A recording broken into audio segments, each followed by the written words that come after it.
মজাদার ডিমের রেসিপিটা হয়ে গেছে। তো যারা আমার মতো অলস, কাজ করতে ইচ্ছা না করলে এরকম ঝটপট রান্না করে গরম ভাতের সাথে খেয়ে নেবেন, দারুণ লাগে কিন্তু এটা খেতে। তো এখন আমি চিচিঙ্গাটা একটু গরম করে নেবো আর মাছের চচ্চড়িটা একটু গরম করে নিয়ে খেতে যাব টেবিলে। তো দারুণ হয়েছে কিন্তু, এটা খেতে দারুণ লাগে এভাবে।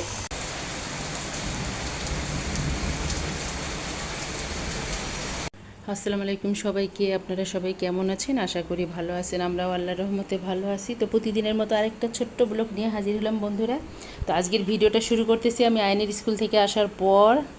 আজ টুকিটাকি যা কাজ ছিল সব করে নিলাম, থালা বাসন সব পরিষ্কার করে নিলাম। আর তারপর আয়ান বলছে ক্ষুধা লাগছে, ও ভাত খাবে না, ওকে আমি রুটি আর ডিম পোস্ট আর গতকালকের মাংস ছিল সেটা খাইয়ে দিয়েছি, ও রুটি খেতে চেয়েছে। তো খাওয়ার পর ওকে ক্লে কিনে দিয়েছি আজকে স্কুল থেকে আসার পর। ও ক্লে দিয়ে খেলে টেলে একদম ঘুমায় গেছে। আর আমি রান্না বসাই দেব। আর অর্ণার আজকে কোচিং মিসের বাসায় নেই, ক্যাডেট কোচিং আছে। তো যদি আকাশের অবস্থা ভালো থাকে নিয়ে যাব কোচিংয়ে। ও আজকে ওর গাড়ি বাসার সামনে নামাই দেবে, কারণ কোচিং হলো 4টায়। আর যদি বৃষ্টি থাকে তাহলে যাব না, কারণ আয়নের স্কুল থেকে আসার সময় যাওয়ার সময় প্রচণ্ড বৃষ্টি ছিল, ভিজে গেছে আমি। তো এখন রান্না বসাইতে যাব। এখন আমি রান্না করব ভাত, তারপর দেখি কি তরকারি রান্না করা যায়। তো এই তো ভাত বসিয়ে দিয়েছি, ভাতটা হয়ে গেছে। গতকালকের আছে, মাছের চচ্চড়ি আছে, একটু চিচিঙ্গা ভাজা আছে। তো আর একটু ডিম রান্না করে নেব, নিয়ে বাচ্চাদেরকে খেতে দেব। ডিম রান্না করে নেব, কারণ এই যে আয়নের স্কুল থেকে এসেছি না, বললাম বৃষ্টির পানিতে একটু ভিজে গেছি, ঠান্ডা লেগে গেছে, মাথা প্রচণ্ড ব্যথা করতেছে। তো আদা দিয়ে চা খেয়েছি এলাচ দিয়ে। তো কিছু রান্না করতে ইচ্ছা করতেছে না। ওই যে বললাম গতকালকের মাছের চচ্চড়ি আছে আর চিচিঙ্গা ভাজি আছে। তো যেদিন আমার কিছু রান্না করতে ইচ্ছা করে না সেদিন আমি কি করি, এই যে পেঁয়াজ তেলের মধ্যে ভেজে নিচ্ছি। আমি এখন করব, ডিম রান্না করে নেব। তো আমি অলস হয়ে গেছি। তো যেদিন রান্না করতে ইচ্ছে না করে অল্প সময়ের মধ্যে ডিম রান্না করে খেয়ে নেই। আর আয়ানের অর্ণার ডিম খুবই পছন্দ, এমনিতে খেতে চায় না, কিন্তু এভাবে ডিম রান্না করলে খায়, আর পুডিংটা ওরা খায়। তো এই তো আমি এখন বাকি মশলাগুলো দিয়ে দেবো। এখানে পেঁয়াজ দিয়ে দিয়েছি শুধু। তো আমি এখন এখানে দিয়ে দেবো, কাঁচামরিচটা দেবো না, একটু লাল মরিচের গুঁড়া দেবো। আর একটু আমি দেবো জিরা তেলে নেওয়া, লবণ দেবো একটু স্বাদ মতো, হলুদ দেবো,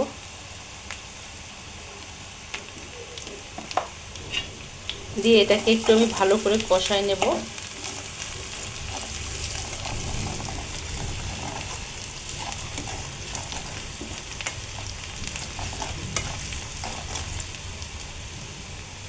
তো আমার কষিয়ে নেওয়া শেষ মশলাটা। এই যে আমি এখন পানি দিয়ে দেব, যাকে বলে শর্টকাট রান্না।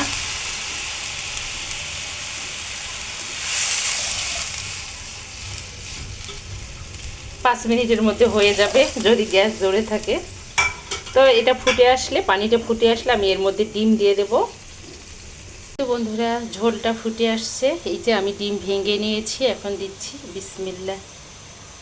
তো এভাবে আমি দিয়ে দেব 4টা ডিম।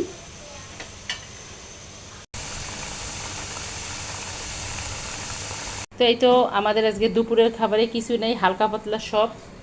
তো এই যে এখানে হলো সাদা ভাত প্রতিদিনের মতো, আর এখানে এই যে ডিম রান্না করে নিলাম যে অলসতা গুঁড়ি করে। তো এটা উত্তরবঙ্গে কি বলে, ডিমের তেলানি বলে না কি বলে।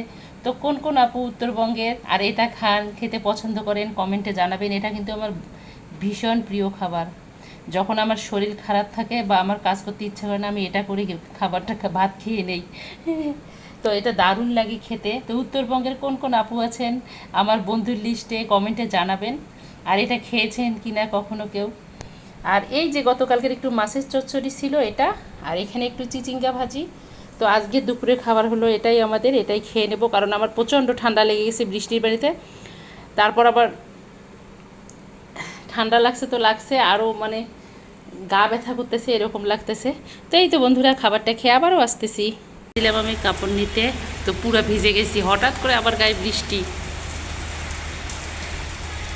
এত বৃষ্টি যা বলার মতো না। তো আমি কাপড়গুলো নিয়েছি, কিন্তু বৃষ্টিতে আমার গা গেছে ভিজে। একটু অংশ দেখাইতে পারতেছি, বাকিগুলো পারতেছি না। অনেক বৃষ্টি, বিদ্যুৎ চমকাচ্ছে, বৃষ্টি দেখাচ্ছে আপনাদের কি ভয়ানক বৃষ্টি হচ্ছে। একদিক দিয়ে শান্তির বৃষ্টি আর একদিক দিয়ে কি মানুষজন বের হইতে পারতেছে না। তো আজকে যখন আয়ান আর আমি সকালবেলা স্কুলে যাই তখন বৃষ্টি ছিল না। অর্ণাকে গাড়িতে তুলে দিয়ে এসে আয়ান আর আমি স্কুলে যেতে ধরছি। বাসার সামনে রিক্সা পাইনি, 2 কদম আগায় আয়ানকে বলছি মোড়ের মধ্যে রিক্সা নেবো। হঠাৎ বৃষ্টিতে আয়ান আমি ভিজে গেছি। আয়ানের গায়ের মধ্যে রেনকোট ছিল না, আমারও ছাতা ছিল না। পরে একটা ফ্ল্যাটে ঢুকছি গ্যারেজে, তারপর একটা অটো পাইছি, ওটা নিয়ে চলে গেছি। তবে আমারও মানে ঠান্ডা লাগলো, আয়ানেরও কী হবে আল্লাহ জানে, ভয় লাগতেছে, ঠান্ডা লাগছে। কি বৃষ্টি হচ্ছে, তো বৃষ্টিটা আপনাদের সঙ্গে শেয়ার করলাম। তারপরে প্রতিদিনের মতো রেস্ট নিয়েছি একটু, আর ফ্রিজ থেকে একটা বের করলাম। কালকে ওর বাবা নিয়ে আসছিল, ফ্রিজ থেকে দুধ বের করলাম। তো আয়ানকে বললাম যে বিকেলে কি খাবে, আয়ান এখন পড়তে বসবে। তো ও বলতেছে ও একটু ফিরনি খাবে। তো একটু ফিরনি রান্না করার চেষ্টা করব আর কি বিকেলে। ওকে এখন দেবো রান্না করে গরম গরম। বন্ধুরা এখানে আমি আড়ংয়ের 1 লিটার দুধ নিয়েছি। তো দুধটাই তো জাল দিয়ে নিচ্ছি। দুধটা একটু ফুটে আসলে আমি এখানে প্রাণের চাষি চালটা নিয়েছি, পোলার চালটা, এটা দিয়ে ফিরনিটা রান্না করে নেব। তো দুধটা আর একটু ফুটে আসলে আমি চালটা দিয়ে দেব।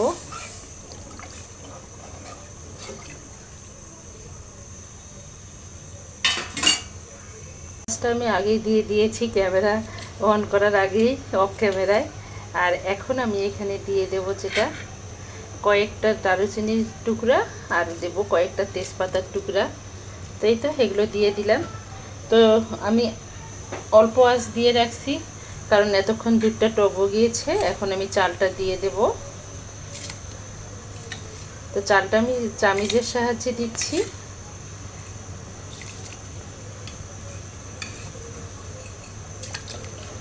তো আমি এখানে 1 লিটার দুধের মধ্যে পায়েসটা রান্না করে নেব। মাঝে মধ্যে আমি না ভুলে যাই, সরি, ভুল ত্রুটি হলে ক্ষমার দৃষ্টিতে দেখবেন, কারণ মানুষ মাত্রই ভুল হয়। তো এই তো চালটা দিয়ে দিলাম। এখন এটা ফুটে আসুক, ততক্ষণে আমি একটু লুচি বানাই নেব, কারণ পায়েস হবে তার সঙ্গে লুচি হবে না, তাই কি হয়। আর আয়ানের ওই বেবি লুচিটা আজকে আমি বানাবো আবার। পায়েসটার এত সুন্দর একটা ঘ্রাণ আসতেছে যা বলার মতো না। তো এই তো পায়েসের চালটা ফুটে আসছে, আমি এখন দিয়ে দেব চিনি। তো চিনি আমি স্বাদ মতো দেবো। আমি যে কোনো মিষ্টি জিনিস বানাইলে অল্প মিষ্টি দিই, কারণ ওর বাবা খায় এজন্য। তো এই তো আমি এখন এটাকে আর একটু ভালো করে সেদ্ধ করে নেব, নিয়ে তারপর পায়েসটা নামিয়ে নেব। পায়েসটা নামিয়ে নিয়ে তারপর আমি লুচি তৈরি করব, আয়ানের পছন্দের লুচি। তো ওদেরকে খাইয়ে তারপর পড়তে বসাবো খাইয়ে দিয়ে। তো এই তো পানিটা আর একটু দুধটা টান হয়ে আসলে পায়েসটা আমি নামিয়ে নেব। তো বন্ধুরা এখানে আমি পানি বসিয়েছি, আর এখন আমি লুচি বানিয়ে নেব। তো লুচি বানানোর জন্য এই যে আমি রসুন থেতো করে দিচ্ছি। তো এটা অনেকেই খায়, অনেকেই খায় না, আমাদের ওইদিকে খায়। লুচিটা খেতে দারুণ লাগে। দিয়ে দিচ্ছি স্বাদ মতো লবণ। এখন এটা ফুটে আসলে পানিটা আমি আটা কাওয়া করে নেব, নিয়ে লুচি বানাবো। তো এই তো আমি আটাটা কাওয়া করে নিচ্ছি। আমি এখন ছোট ছোট করে লুচি বানিয়ে নেব। তো বন্ধুরা আমি এভাবে রুটির শেপে নিয়েছি। তো একটু মোটা করে নিয়েছি, রুটি তো পাতলা হয়, এই পিঠাটা আমি একটু মোটা করে নিয়েছি। আর আমি গ্লাস দিয়ে কেটে নিচ্ছি, একটা স্টিলের গ্লাস দিয়ে। তো আপনারা জানেন, তারপরও আমি একটু দেখাচ্ছি যেহেতু ভাজতেছি। এর আগেও বানিয়েছি আমি কয়েকবার।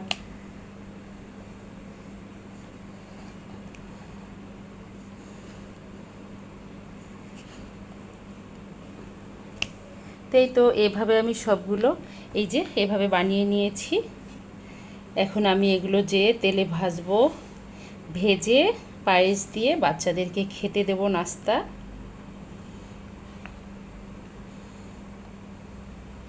অনেকগুলো হয়েছে। তো এই তো এখন আমি ভাজতে যাব। বন্ধুরা কড়াইতে তেল দিয়েছি, আমি এখন ভেজে নেব লুচিগুলো।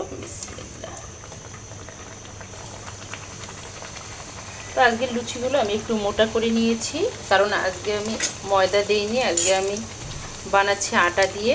তো মাশাআল্লাহ খুব সুন্দর ফুটতেছে। চামিচে মনে হয় একটু পানি ছিল, তো আমার মতো বোকার কাজ কেউ করবেন না, চামিচটা অবশ্যই শুকনো খেতা দিয়ে মুছে নেবেন। সরি। তো এই যে এইভাবে এখন ভেজে নেব আমি সবগুলো লুচি। তো বন্ধুরা পায়েসটা রেডি হয়ে গেছে, এখানে লুচিগুলো ভাজা হয়ে গেছে, এগুলো হলো আমাদের বিকেলের নাস্তা। তো এখন আমরা নাস্তা খাবো। আর 1 লিটার দুধ দিয়ে অনেকগুলো হয়েছে পায়েস। তো আমি ভাবছি অল্প একটু হবে, তো অনেক হয়েছে আর খেতেও দারুণ হয়েছে। আমি একটু খেয়ে দেখেছি অল্প একটু, মানে চিনি টেস্ট করার সময় দেখেছি, তো দারুণ হয়েছে খেতে। আর এখানে আমি কিশমিশ, কাঠবাদাম আর কাজু বাদাম অ্যাড করেছি। তো বিকেলে এগুলো বাচ্চাদেরকে খেতে দেবো। চাটা আজকেও অফ ক্যামেরায় খাবো, চাটা দেখাবো না। আর আমি আমার প্রতিদিনের ডেইলি লাইফ, যেহেতু আমার প্রতিদিনের লাইফস্টাইল আপনাদের সঙ্গে শেয়ার করি, সাদামাটা লাইফস্টাইল। তো এই সাদামাটা লাইফস্টাইল দেখতে দেখতে যদি কোনো বন্ধুর ভালো লাগে থাকে, প্লিজ আমার চ্যানেলটাকে সাবস্ক্রাইব করবেন, অর্নাস মমের সঙ্গে থাকবেন, লাইক কমেন্ট শেয়ার করবেন। আর প্রতিদিনের মতো আমার বন্ধুদের জন্য শুভ কামনা। আর যারা আমার নতুন বন্ধু হয়েছেন বা হতে চাচ্ছেন, তো তারা প্লিজ একটা কথাই বলবো, 24 ঘন্টা একটু ওয়েট করবেন। 24 ঘন্টা পর কিন্তু আমি ব্যাগ দিয়ে দেই। তো গত 3 দিন থেকে মনে হয় 20 জনের মতো হয়ে গেছে আমার, কিন্তু আমি ওনাদেরকে ব্যাগ দিয়ে দিয়েছি। তো সমস্যা নেই, আবার অ্যাড হয়ে যাবে ইনশাল্লাহ, কোনো সমস্যা নেই। তো আজকে এ পর্যন্ত। আল্লাহ হাফেজ, আসসালামু আলাইকুম।